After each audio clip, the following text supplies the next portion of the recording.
Death.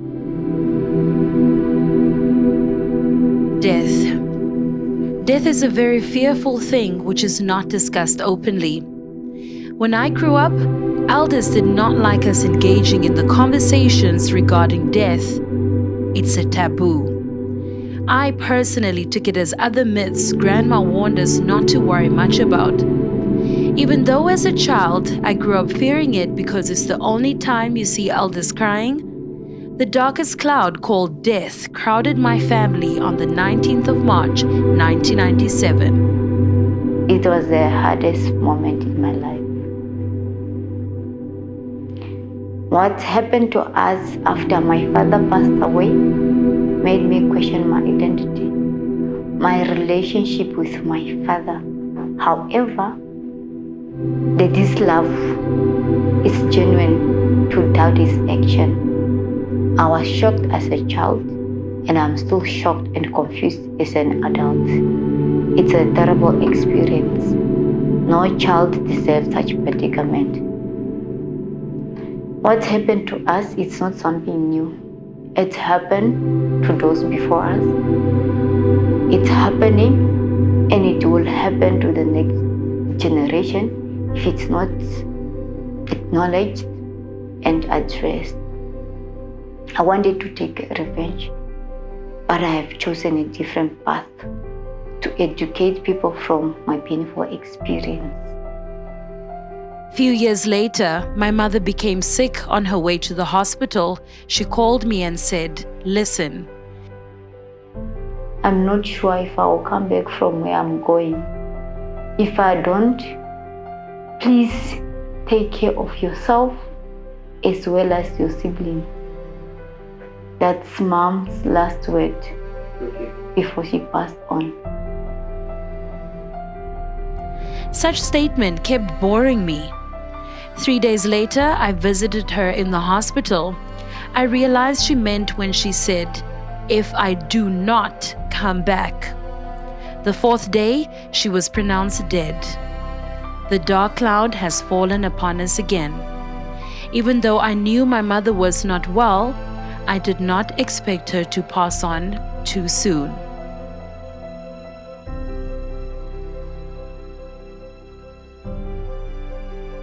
When you look at this story, one can be faced by so many challenges. I remember the last conversation I had with my half-brother. His heart was shattered.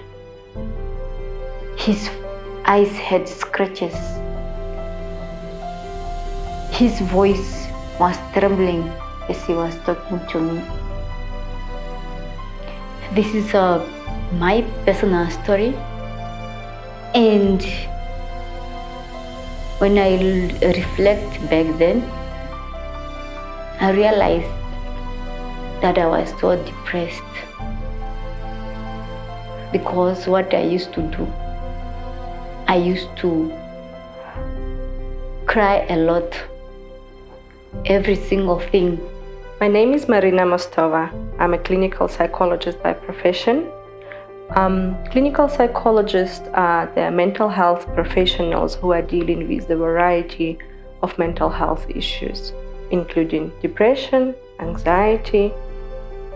Clinical psychologists are providing the talk therapy, the treatment modality for depression, anxiety disorder, trauma-related disorder, and often adjustment to other psychiatric diagnoses such as schizophrenia or bipolar mood disorder. Clinical psychologists deal also with different life situations. They help people who found themselves in a complicated life situation to find the way forward.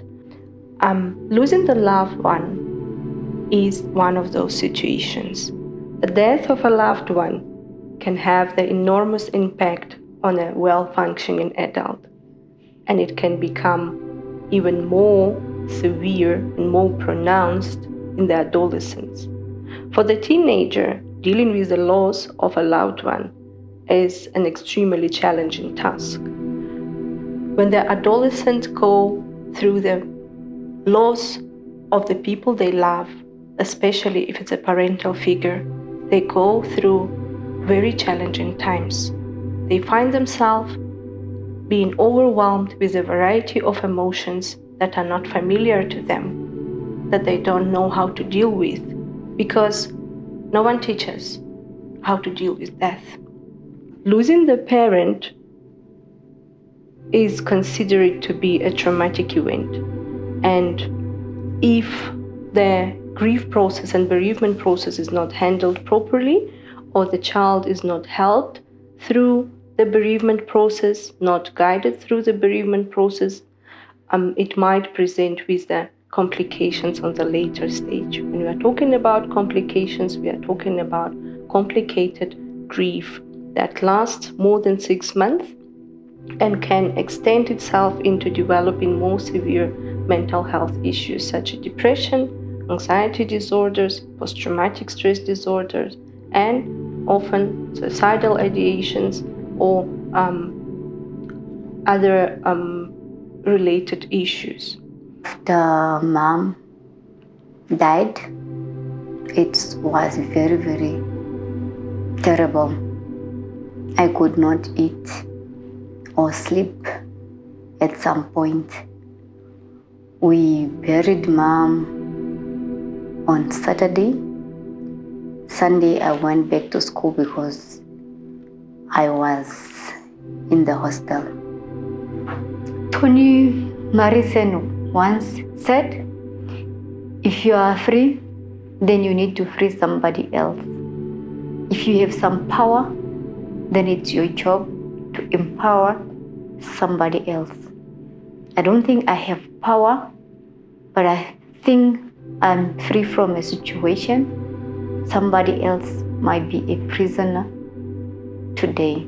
So I have decided to share my personal experience on how I dealt with the whole situation, including the severe depression I have dealt with, in my upcoming book and the future film.